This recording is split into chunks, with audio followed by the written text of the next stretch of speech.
Hey Tim, hey everyone else, welcome back to 4 Running Shoes. Tim, it's good to see that, you're back in routine and that's going well. I'm not quite back in routine, but that will be resuming very, very soon. I ran, only twice again last week, but I am, feeling really well rested and ready to, really kick on through the rest of the year. I'm back at work next week, so things will be getting back into routine and the week after what I'm talking about. But next week I'll be doing 3 or 4 runs and getting back into that when work happens as well, which I'm looking forward to, getting back into my running. I've enjoyed having a bit of an off season. It's just been nice to take the pressure off a bit and run a bit less, but I'm really looking forward to getting back into my training. I'm thinking a bit about what my training week to week is going to look like.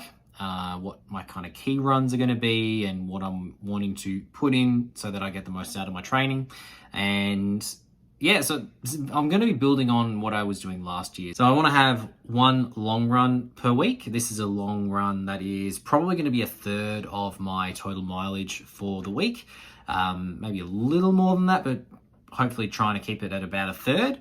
And that'll likely be on a weekend because that's when I've got time for such things. But not always. I can make it work with a commute if I need to. I also want to make sure that I'm having a speed training session in each week as well. This could be hill sprints, this could be interval training, it could be using a track to do any of these things as well, like an athletics track.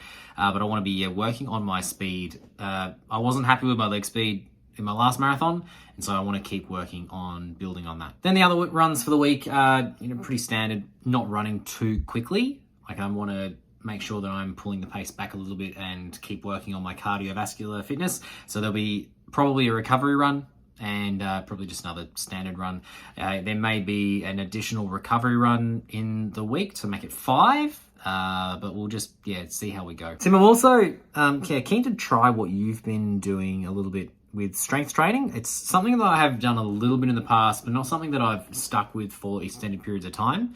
So I'm thinking of trying that as I start to look towards my next marathon season and see how that works out for me. But that's my plan at the moment when I'm getting back into my running, kind of having, at least 2 key runs, so the long run and speed training session, and then a couple of other runs to help support my fitness and supplement all of those other key runs. It's going to be helpful, I think. It's good to, I found in managing injury and reducing injury, having the really slow runs is really important. And, even, in the past, I've made sure that I've not wanted to have more than 1 day of running in a row. But now, having the really slow runs means that you are, recovering still. Really low impact on the body, but you're still moving, and it's actually, I find, a little bit helpful. So that's why I'm happy to have those slower runs in there as well. Not every run has to be a tempo run, which is something that I'm enjoying.